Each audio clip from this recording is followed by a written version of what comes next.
record this. I wanted to let you all know that Rise is still accessible in the back office. Even if you've already watched it, you should be able to access that again.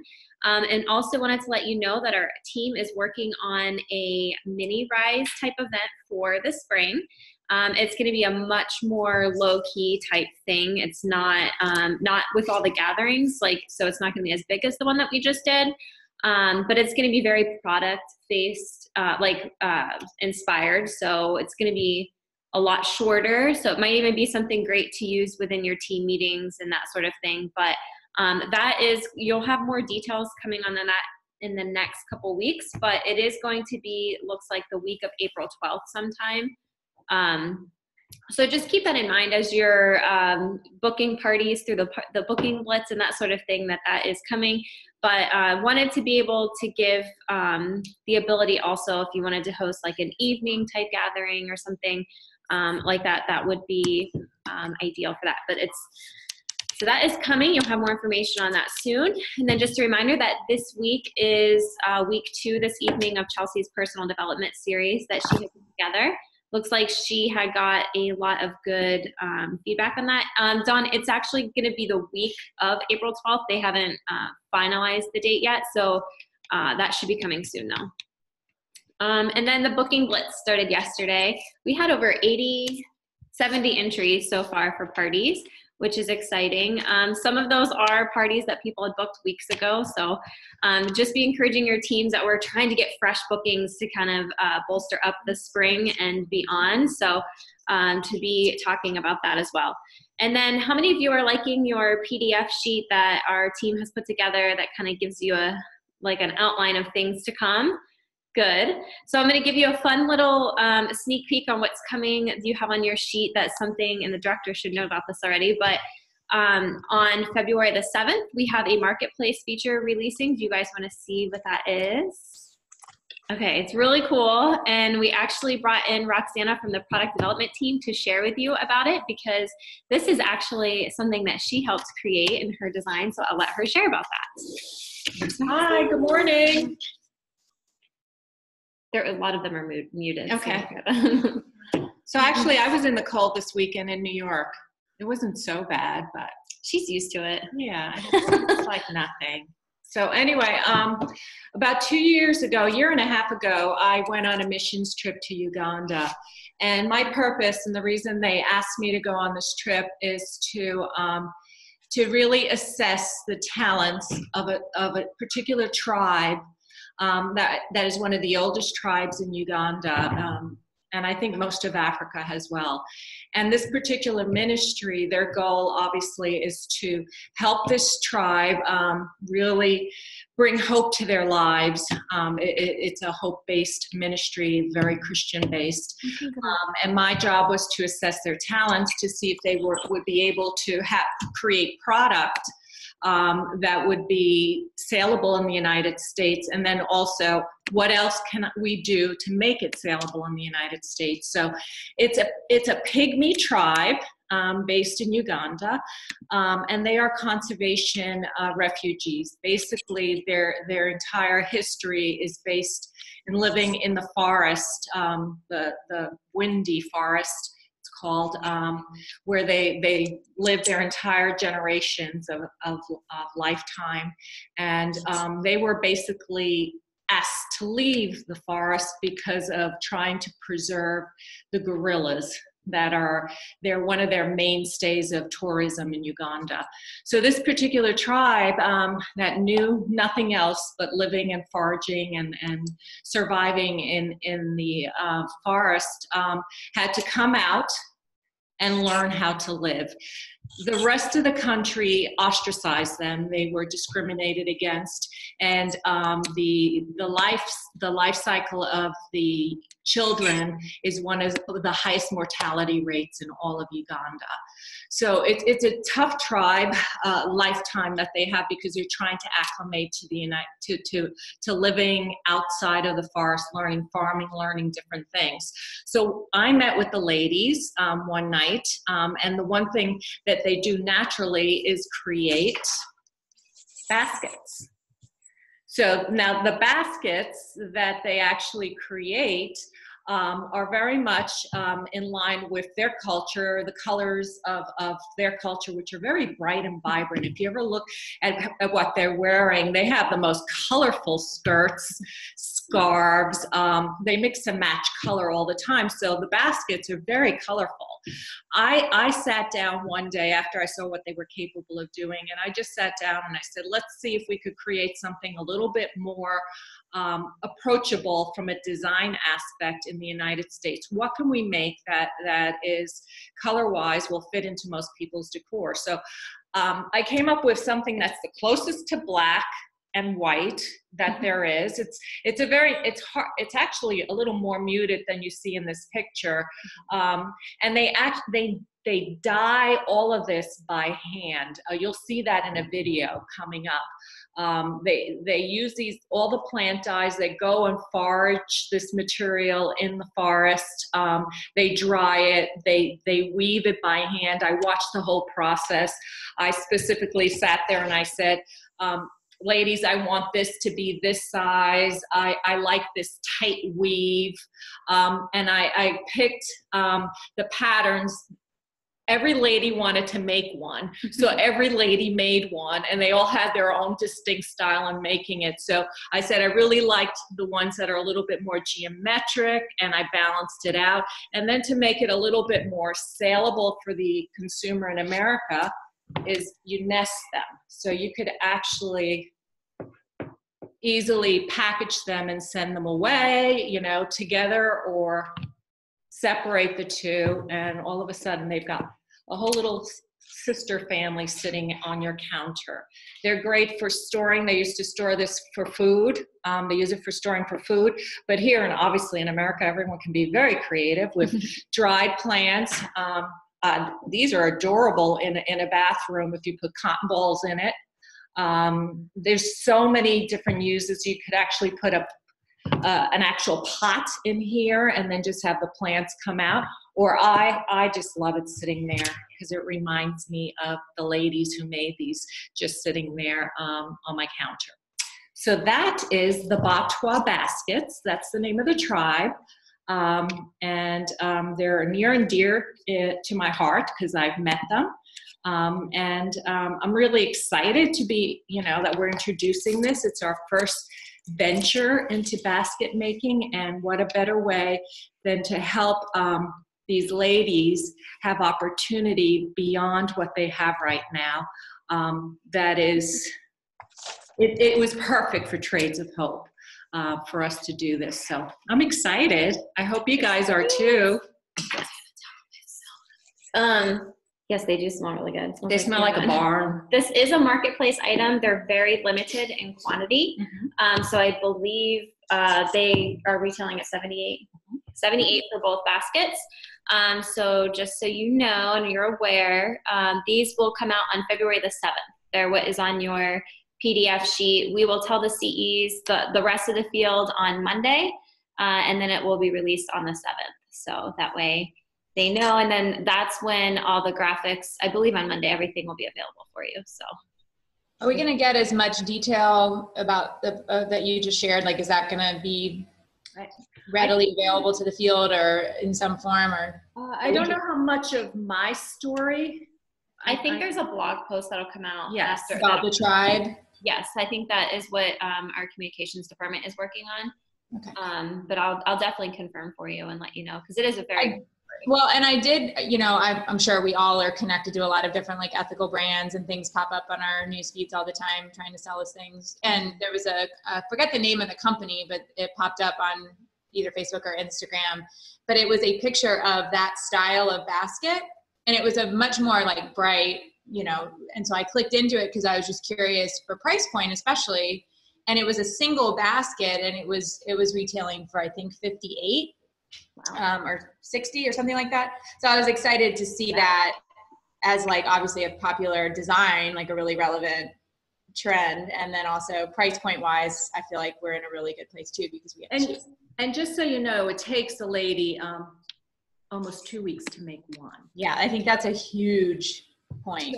And Yeah. when you see it in action, you understand the amount of detail and time and effort it takes. So basically, you're giving them an opportunity to make a dignified job by doing this, because otherwise they're out in the fields, foraging and plant and doing farming. And this is natural to them. This is their history. This is their heritage. So, and they're in, this ministry is actually in Uganda right now filming them as they make these for us. So I'm excited. I'm starting to get little snippets of it, and I'm in constant communication with them in Uganda. So that's so cool. I love that. Any future shipments? Who knows? It'll be depending upon how these do. So would love, some support with regards to this. And yep. And then somebody says they will not be available for Hostess rewards because they are so limited and it's a marketplace item. So hopefully we do get it sold, and that will be telling to see if it comes for a future shipment. Who knows? But that is why we love the marketplace, so that we can kind of test it out, see how it goes, and but how awesome that is. Very, very excited. I know, probably sell out from the CEs. I know they're beautiful. They're so pretty. So that was our fun announcement. Thank you so much, Roxana. And it's always fun when she can come and makes it even more special that you were there and helped design. She actually drew out the design for them to make it. So it's really cool. So thank you. Thank you. Have a great day. You too. Okay, and then just a reminder of our Rise to Inspire group that kicked off last Monday. We have several CEs in there. If you sponsor in 2019, you will be sent an invitation from the CE development team to join this group. It's kind of like, I guess the way it was explained, is kind of like a sponsoring 202. It's not how to sponsor. It's more of like kind of continuing on with the sponsoring. So really just be having those opportunity chats and kind of getting comfortable with the asking part. And then when you are in that group, it's kind of going to expand on how do you continue to find people that, to build your tribe and that sort of thing. So we're excited about that. It looks really like it's going really well so far. So that is why we also wanted to kind of spend today talking and collaborating about sponsoring. We are actually going to have Jill, she was going to talk about her notebook process too, but if we could be praying for her daughter. She did have to take her daughter to the doctor this morning. I believe she had an asthma attack last night and got really sick from it, and they think that they are going to be admitting her for some chest pain, which she did post in the Facebook group, so I'm not sharing anything that she wouldn't want me to share. But if you would want to just keep her in your prayers, she was going to try to jump on and maybe send her a little message after the call to let her know you're thinking about her. I'm sure she would appreciate that. So what we're going to do is I have asked a couple other CEs to kind of share for a couple minutes their best sponsoring story, something that was really cool for them, or any kind of sponsoring tip that they have. And then we'll kind of just build off of that. So I'm going to actually start with Kristen and see if she would be willing to share her tip or story. All right. Hi, thank you. I think my tip was just something that's taken me way too long to learn, and that is, when I would sit down, you finally get the yes to meet, and you sit down with them, and you're so excited to share everything about Trades of Hope. So it's like you kind of explode all your amazing knowledge on them for half an hour, and then kind of like, what do you think? I'm sure y'all know how well that works. This last fall, I finally stopped talking so much and started really just listening first. And it would like, we'd be getting together, and they would even like try to bring up Trades Up and be like, well, I first just want to hear about you. Why are we here? Why did you agree to meet? And that had a huge shift in my results.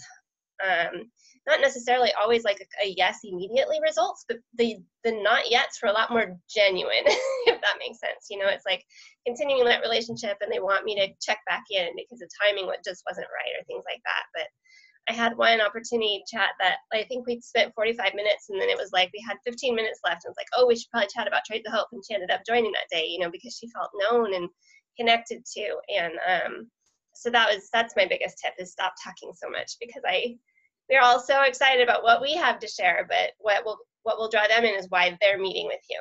So awesome. that's what I had. Thank you. I think that's really cool. Just finding it. I kind of shared a tip like that on the wake up call yesterday that I got from one of Mary Christensen's books, the network marketing book. It's really good. But she talks about how each opportunity chat is going to be different from the other because you really want to build that relationship first and focus on what her reason is. And it sounds like exactly what Kristen was talking about. So that's awesome. Spring is going to share next. Hi. Hey, everybody. So I feel like anything that I would have to share is nothing. Sorry, I'm sitting in my car. It's noisy.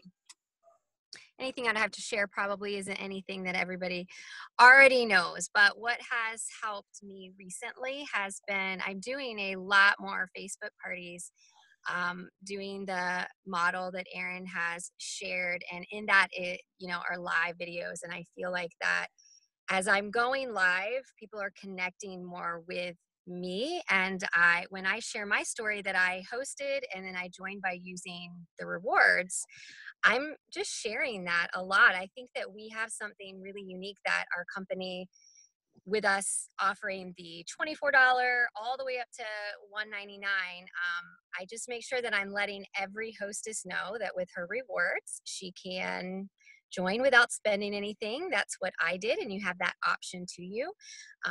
And so I've seen a lot more people join because they are going for that. But then I've also had people that I've met at the Facebook parties, and I let them know they can host and use their rewards, and they're like, no, I just want to get a kit. So I definitely been doing what you're saying, Kristen, a lot more. So that is an amazing tip that I didn't even think about, but listening, I started actually asking people, what would you like to ask me? What do you want to know and learn about? But I have found that in my lives and even in home parties, when I'm just sharing about how simple Trades of Hope makes it to partner with our artisans, and I really drive home that we're not a charity, we are a business. So when someone opens up shop here, then that's providing a way for 7 other women around the world to do that too. And I've had people really respond to the idea of this not being a charity and thinking along the lines of business with that. So that's my tip. Ask, let them know about the Hostess Rewards, the chance to start a business using your Hostess credit.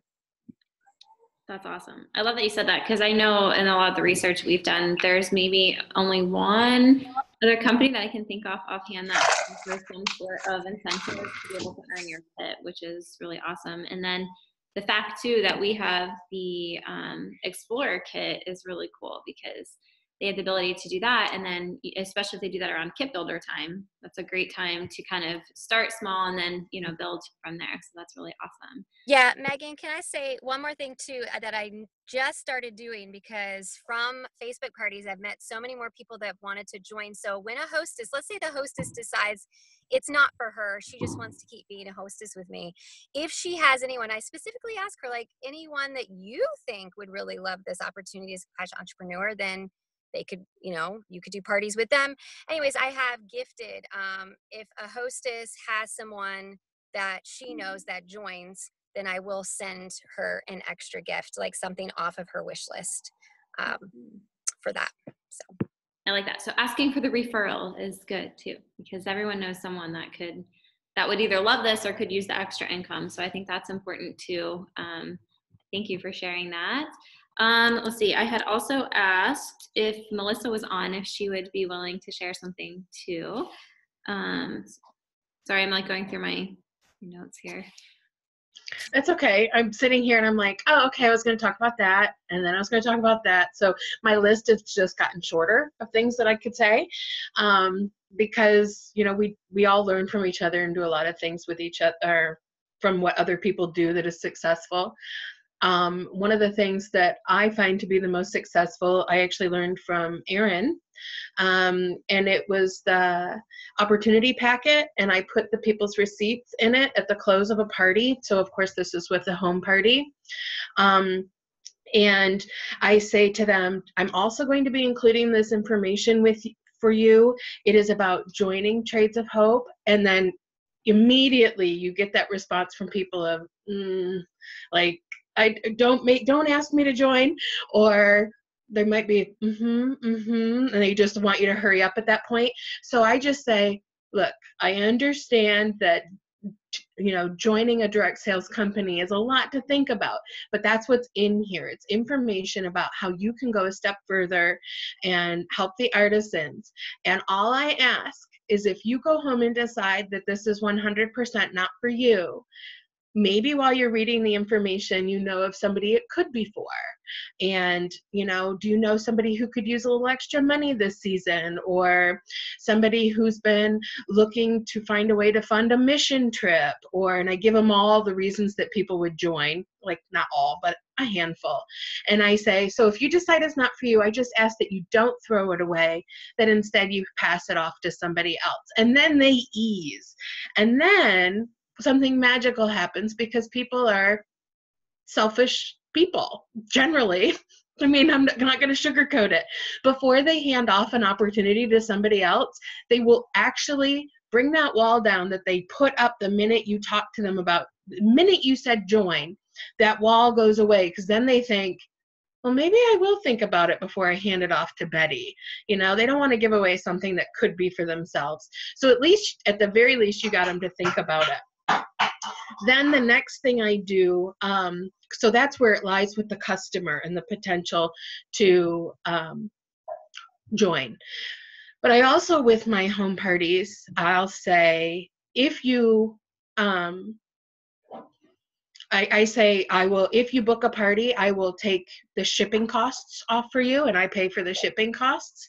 So when they come to check out, I say, so today, are we booking a party for you, or are you going to pay for shipping? So usually I end up with a couple of bookings for the hostess. So where am I going with this? I'm not talking to you about, yes, it is a great booking tool. But then when you go to talk to your hostess and you say, I already got 4 bookings. You've had an amazing party. Have you given any thought to joining? These bookings will then be yours. And then, so you would automatically be joining your business with 4 bookings. That's huge.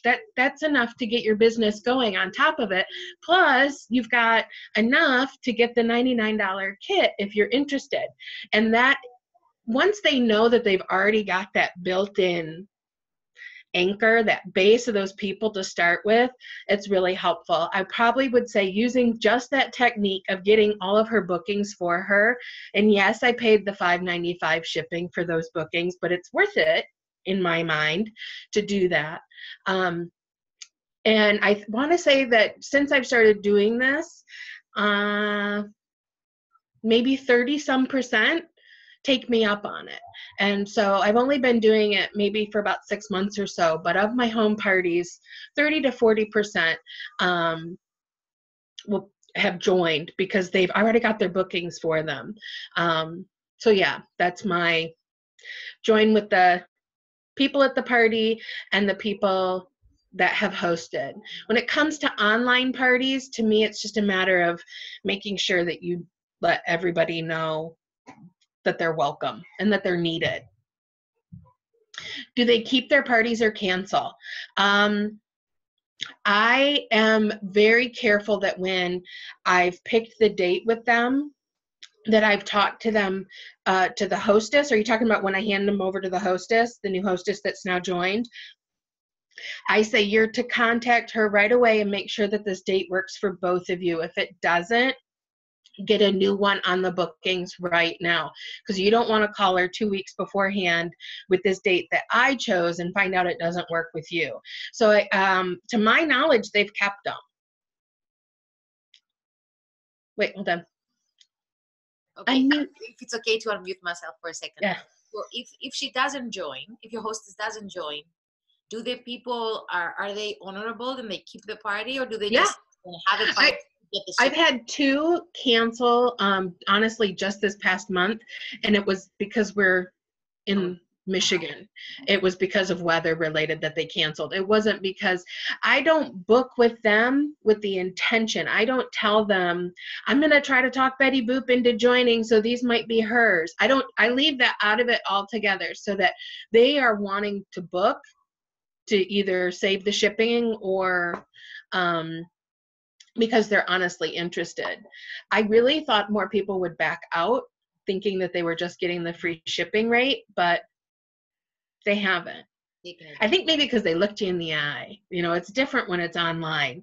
When you got to look somebody in the eye and they got something for free, they're going to stick to it. Thank you. That's a great tip. I like how you kind of layered that stuff in there too. So it feels like they've got a lot that they're capable of earning. I did ask Stephanie Taylor if she would also share, and she's actually also sick, so she just wrote something for me to share.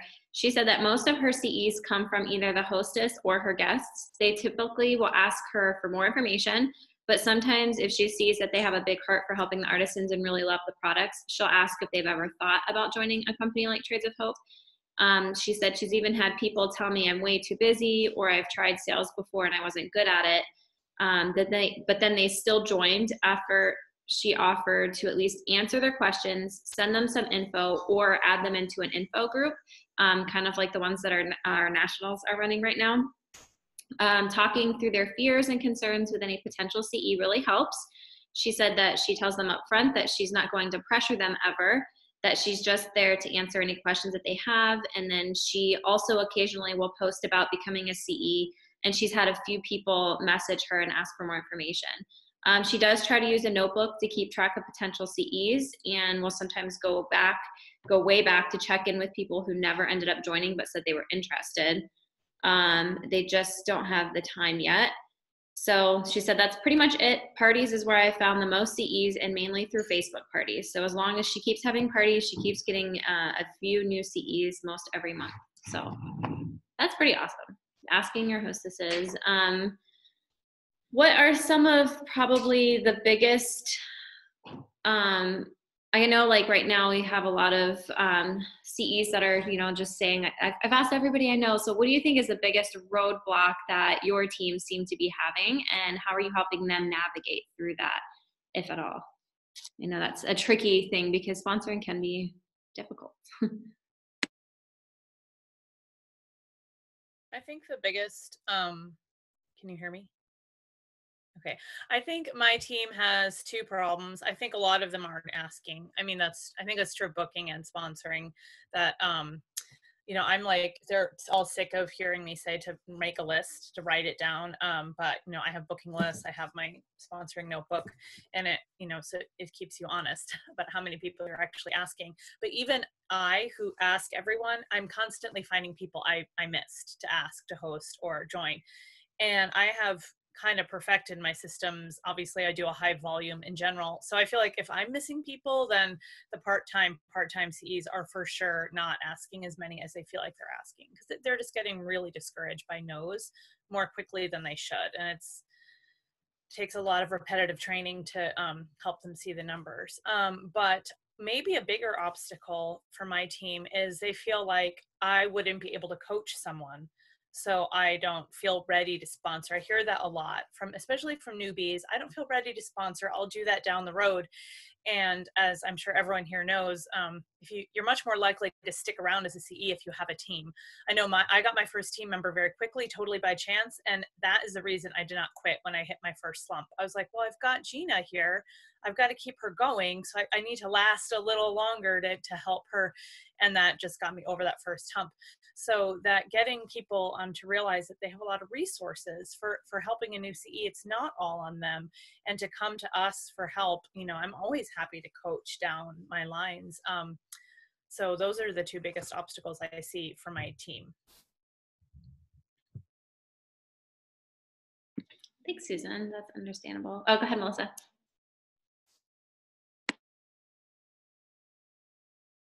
Okay. I just found this out as I was talking to some people, that I was thinking one of the biggest obstacles they have is that they look at it like they're about to ask somebody a favor. So like, instead of looking at it like you're asking them to do something for you, you're doing them a favor. So you're offering them an opportunity.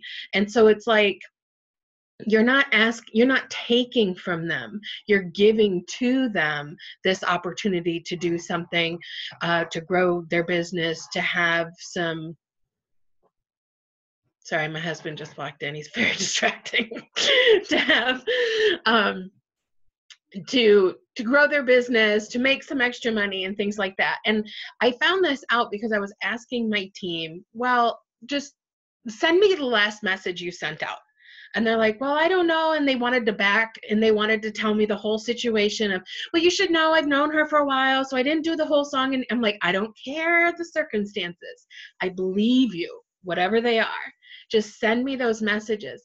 And they were all so passive across the board, not just from one girl, not from one demographic, across the board. They were, if you were ever thinking maybe that you might want to possibly want to maybe go and do the, like, well, God, no.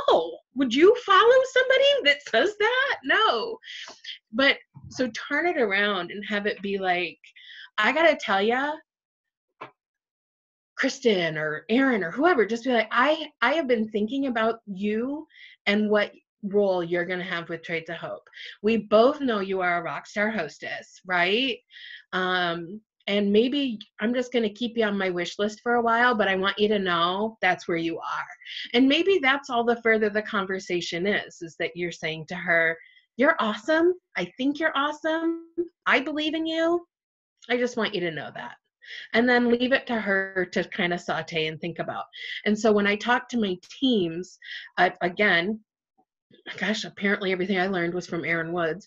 This is another trick where she says, where you tell them that you believe in her and that you're inviting her to be along with this with you. And how would you feel if you were leaving somebody out, if they felt left out on this opportunity? So I'll say to my team a lot of time, I want you to sit there and think that you have at least one girl at every party that's sitting there thinking, I would totally do this if I thought for 1 minute I could. And I'm like, and you don't know which one she is. So you've got to tell all of them you think they can do it. And then they're like, yeah, I've heard that before. I mean, it's true. It's totally true. Nobody ever asked me to host a party. Nobody ever would ask me to join. I was having conversations with my sponsor about joining, and she still didn't believe that that's what I wanted to do. So I've been on that receiving end. I just wanted her to say, I think you'd be good at it. And what you bring to it is enough.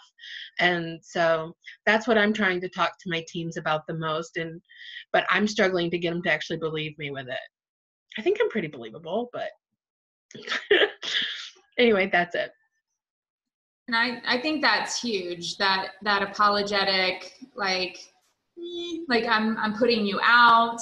I'm, thankfully, even though it took me a year to get over my sponsoring hang up, but I wasn't even doing the apologizing. I just said, I'm not asking, because I had been so icky, sought after, gone after, and had such a bad experience. I was like, no way I'm doing this to somebody else. Like, forget even apologizing after the fact. Like, I'm not even going to bring it up, because it felt like such a, like a bad thing to do to somebody, to ask them to be part of what I was doing. Because I didn't want to make any promises that I couldn't keep, and I didn't want to be responsible for somebody's success. And I didn't want, all of those things.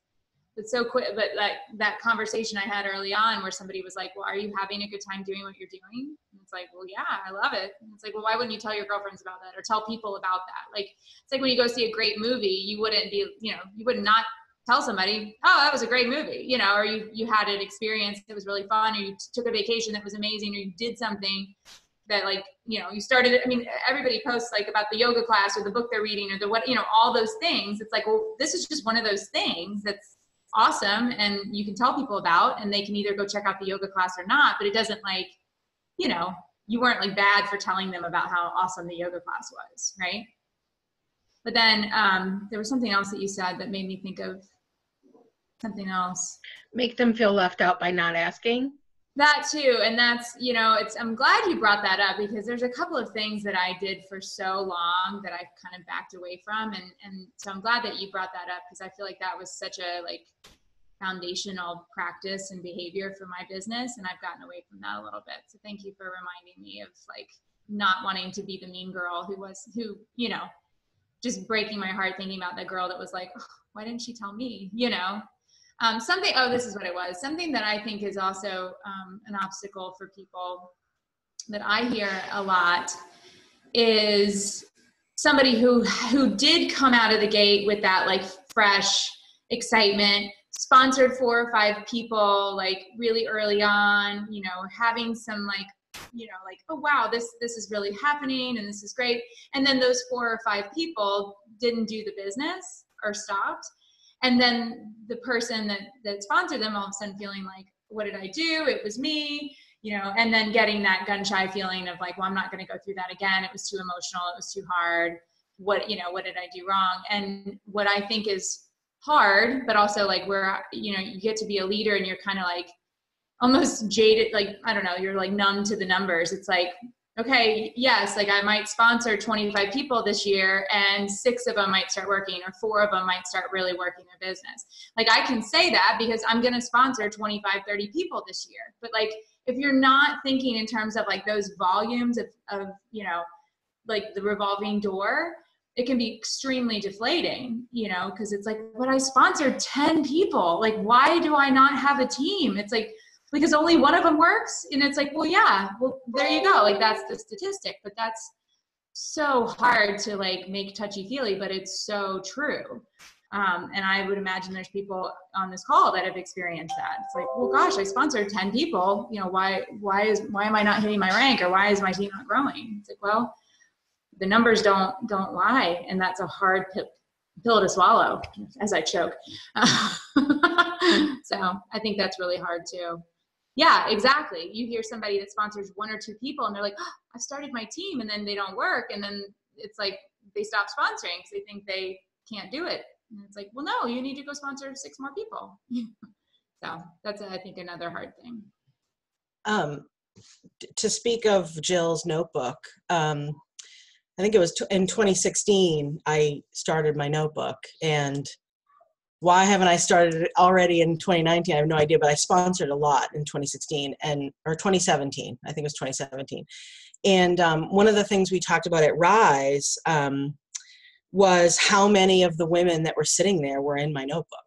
And, you know, and I'm like, you know, you were in my notebook, Janet, and Heather, you were in my notebook. And it was like, you know, I saw something in you and I knew that you would be great at this. And so your name went in my notebook. And then every time we talked, or I emailed you or private messaged you, or we had coffee or whatever, I would write down our correspondence in the notebook. And Janet was funny because she was a guest at a party, and I immediately was like, but she keeps her emotions like super close to the vest. So I couldn't really read her very well, but I sort of was like, I think she's got something.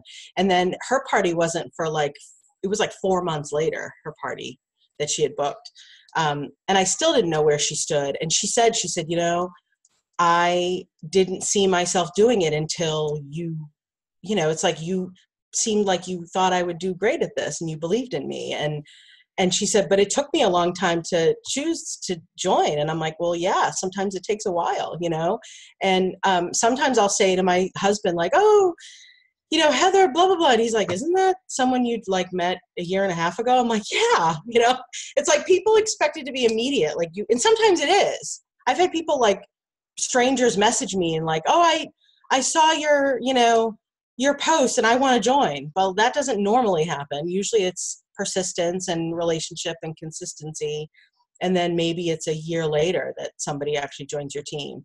And I don't want to lose my thought about something that Erin was just saying. One of the things that magical unicorns. I know I've had a couple of those. I was like, that's the easiest thing I've ever done. In my business life, I always found that about 80% of my staff did, you know, just what they had to do. They never took initiative. They never did more. They never wanted more. They were just either they were terrible and I needed to get rid of them, or they were just eh. And 20% of my staff were, you know, they wanted to do more and they wanted to excel and they wanted to learn and they wanted to learn from me, and they actually took my advice when I gave it. And so I find the same thing is true with my team. So if you keep that in your head, like an 80-20, then you don't get as discouraged, because, you know, if you want to have, you know, a lot of people working, you have to sponsor a lot more, because you're not going to have 80% of your team killing it. You're going to have 20% of your team. So, and on that, I think it's important to share, like, I have a person on my team that just joined in July, and she's been a rock star, and she sponsored like 5 or 6, and she's just like, but they're not doing anything. And I'm like, so I'll tell her my numbers. Let me like, this is how many, you know, and then she doesn't feel so bad about herself, because she sees that even someone that she looks up to has a similar pattern. And that really helps. Yeah, I showed one of the girls on my team was like super discouraged, and we were Zooming, and I showed her my back office, and I have like, this is like 36 direct sponsored, you know, and it was like bazillion zeros. And then there was like, you know, the top where people were, and she was like, oh, and I'm like, you don't worry, you know, you just keep sponsoring, keep sharing this amazing mission, and you can't sweat the fact that people aren't going to sell, because that's just the way it is. It's not you. It's just business, and it's business. And I always tell them about my experience in other types of business. It's not just this business. It's every business, you know, a brick and mortar business. It's the same. So that usually makes people, like you said, Kristen, they're like, oh, wow, I thought it was so easy for you. And it's like, no, we all work really hard. It doesn't come easy. We work for it just like everybody else. So that's been encouraging from people who want to, you know, grow teams. Yeah. It made me think of something too, because I make all of the new CE calls to welcome into the company, and I always ask how they heard about Trades of Hope. And this is something just to share with your girls as they're sponsoring. I would say probably 80% of the people that I talked to learned about Trades of Hope a year, 2, 3 years ago through parties. So it's not, most of the time, it's not just we're going to have an opportunity chat, we're going to walk away, and they signed on. It's a lot of seeds that have to be planted and watered, and it's a continued relationship, is what we're seeing a lot of. And then it's just like, kind of like, you know, social media is the hype. And I know this has even happened for like Instagram. You know, you watch the people that are consistent with posting and whatever their product or thing is, and it's like, okay, I see them every day. Like, they're very consistent. Like, and I'll click into it, like, all right, what is it that they're doing? This is awesome, you know? So it's just that continued thing. And then also a reminder that Erin did that series, the Ask series. That was so good. It was really good. I will look back and see if we put YouTube links to that. You know, so don't be afraid to reshare those. Maybe do even like your own mini training with your teams to encourage them to go back and watch that, because there was so much good stuff within that series. Yes, I always think of the cake. That's what I was thinking of earlier when Melissa was talking too. I was thinking about the cake. I had a question. I was thinking, do you find it more with your teams? Do you see that it's more like they're either focused on just booking parties, or they're focused on sponsoring and they're having a hard time with the balance of the two? Sabrina says yes. Go ahead, Melissa. I just recently had a conversation with my team, one-on-one. I did phone conferences with the whole team, and I was finding that everybody seemed to be swimming hard towards sales. And I was like, all right, you got to look at your business like it's an ocean, and you're being plunked in there. All right. And if you're constantly swimming in the direction that you want to go in, what if your current is supposed to be taking you into recruiting? What if your current is supposed to be pulling you into personal development? Or go swim with wherever your current is going. If you're constantly just focused on sales, I mean, it's what we do, right? Sales are important, but you have to touch all the other parts as well. And I learned through these conversations that with my direct CEs, they knew that they needed to recruit. It was I call them CE babies. I don't know another term for them, but the CEs under my CEs, I was finding out they weren't being encouraged to recruit. So we know that we're talking to our girls about recruiting and building their teams, but in order for them to promote, they their CEs underneath them have to be recruiting and hitting those 300 as well. Because they'll say, well, she's so close every month. I'm like, yeah, but you're expecting her to get there on her own. You know, if she had a couple people underneath her, then that branch would be hitting it on a regular basis. So I don't know. I forgot what the question was. I have a tendency to ramble, but I would have to say that my team struggles with trying to what they want and what season they're actually in, or current, if you will, that they should be swimming towards and making the most of. Well, I think there's a lot of emphasis right now on the Map to Guatemala, which is so sales driven. And I know there's a couple little pieces of sponsorship in there, but really the incentive to work your business right now is to sell. Even though sponsorship is the thing that we need to be focused on, the behavior driver right now is the Map to Guatemala. Even for me personally, I mean, my sponsorship has gone down, but I've got, you know, I'm almost to my cleft palate surgery, which is great, which is amazing, but it's like my personal sponsorship is abysmal. And it's because you can only, you know, you can never be fully in balance, 1,000, you know, like perfect of doing all the pieces. But I mean, even my own behavior is being driven towards sales. That's a great point. It's just hard. You can't do everything. But I do like Jill's thing of $1,000 is, you know, and every $1,000 in sales, there's a hidden CE. Now, of course, I would have a lot more that should have sponsored a lot more this year. But even for somebody that's just trying to get started, if they sell that first $1,000, you know, and you kind of tell them about that idea, it's like, oh, well, they might go back and look at those customers and hostesses from that $1,000 of sales in a different way and be like, oh, well, who would stand out to me as maybe potentially somebody that would want to join? So I do like that kind of correlation idea. But I still go back, I comment, sorry, I'm having like 20 trees taken down in my backyard, and they keep coming out to get me because there's like mud pits, and they're like, we don't want to tear up your yard. But the emotional thing, I really feel like is really important to address. And I don't know how to address it because I think people just don't understand why somebody would join and not be as emotionally attached and driven. It's so much, you know, I would imagine if I was selling like, you know, toothpaste or something, and I sponsored 10 people and only one of them started working, I'd be like, well, big deal, I'm just selling toothpaste. But, you know, it's the thing that makes us special, but I think it's also something that makes it really hard. And I don't know how to combat that. I would love to hear if anybody has ever really.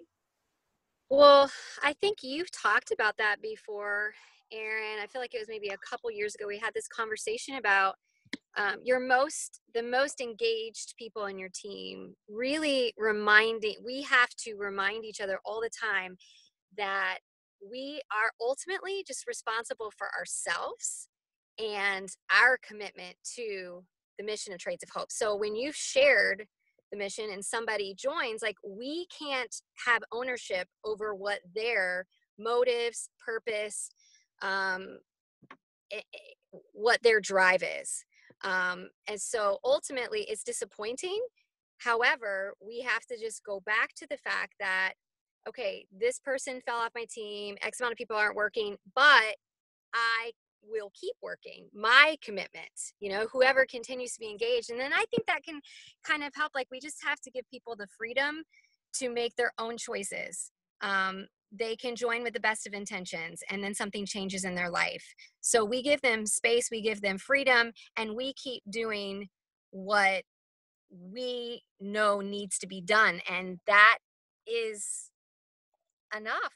That is enough. If I keep having parties and keep sponsoring, or maybe I'm disappointed because nobody's working on my team, so I say, well, then I'm going to up what I'm doing.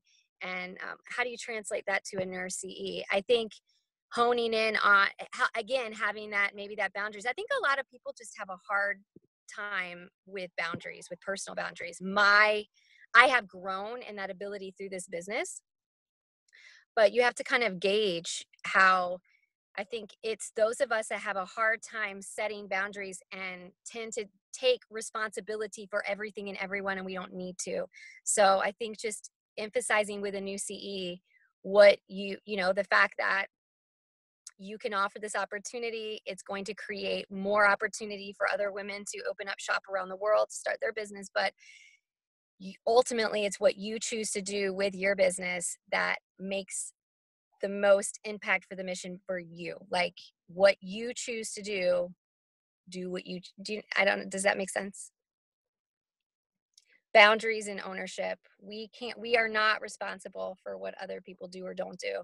And it stinks, but I mean, you would say it to us, Erin. You would say, I don't see you on here. I'm trying to look for your face. I'm here. I know you're there. I just don't see you. And so it feels weird. There you are. Okay. Now I see you. Reminding us that our level of commitment is what continues to impact the mission. So I think with a newer CE, just encouraging them along those lines, like part of how they're impacting the mission is to share it and to grow a team if they want to do that. So then you can kind of gauge maybe in their personality. Are they somebody that has boundary issues? If they do, then they're going to be somebody that maybe takes it more personal than another person. And if they get discouraged, just reminding them, hey, that person is free to make their choices on what they do or don't do, but you are making a big difference every time you have a party and you keep sharing the opportunity.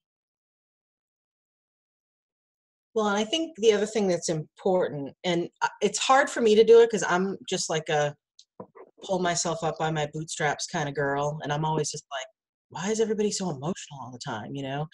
Yeah, it's hard, but you gotta, suck it up. So I've been trying to not, to be more gracious and stuff. And so I always try to share my personal experiences. I had a girl who I met, she sold Usborne books, and I met her a couple of years ago at an event, and we hit it off. And she has a brown husband too, and brown kids. And so we were like, the same. And so I felt like she would really be a great CE. So we sort of just kept in touch. And when we did the $5 thing, I sent her a message. I'm like, hey, Heather, it's $5 and blah, blah. So she joined. And then but before that, she booked a party and never responded back to me again. And so the party date came and went. Twice, I think. And so I just was like, hey, whatever. I don't know what's going on with this lady. She's ignoring me. But every couple of months, I would just send her a message, be like, hey, what's up? How you doing? And so here we are. So in November, I reached out to her again, and I found out she had a baby. She had another baby, and things have been crazy. And, and I just said, let me know whenever you're ready to get your business started. And she's like, you know what? I'm ready right now. Can you come over tomorrow? I'm like, yeah, I just got a Trades of Oak box. I got to work it into my inventory anyway. So I lugged my Mary Poppins bag over there, and we sat in the middle of her messy house with her brand new baby, and we just talked, and we opened up stuff. And she has 2 people on her team now. And all of a sudden she was just totally just rejuvenated and was like, I love this. I'm doing it. And she started putting herself out there, and all of a sudden people started buying, and she booked a couple parties, and I gave her a connection that I had locally for new moms, and she's got a couple of CEs on her team now. And all of a sudden it's like life has been breathed into her, and it's just the right time. So, I really tried to not just write her off, but I really wanted to a couple times. I'm like, who is this chick? What's she ignoring me for? But I didn't. I just every couple months just reached out, and she just had this amazing Facebook party.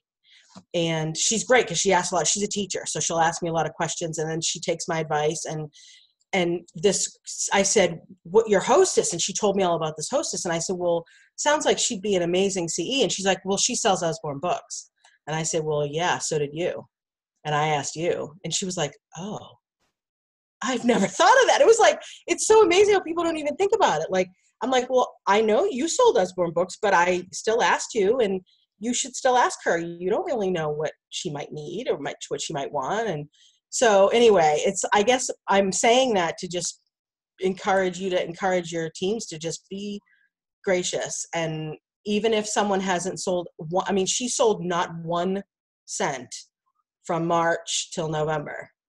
And, but I just, every couple months, people do come around, and the fog of whatever it is they're dealing with in their life changes. Seasons change and people change. Isn't that an 80s song? I'm stopping now.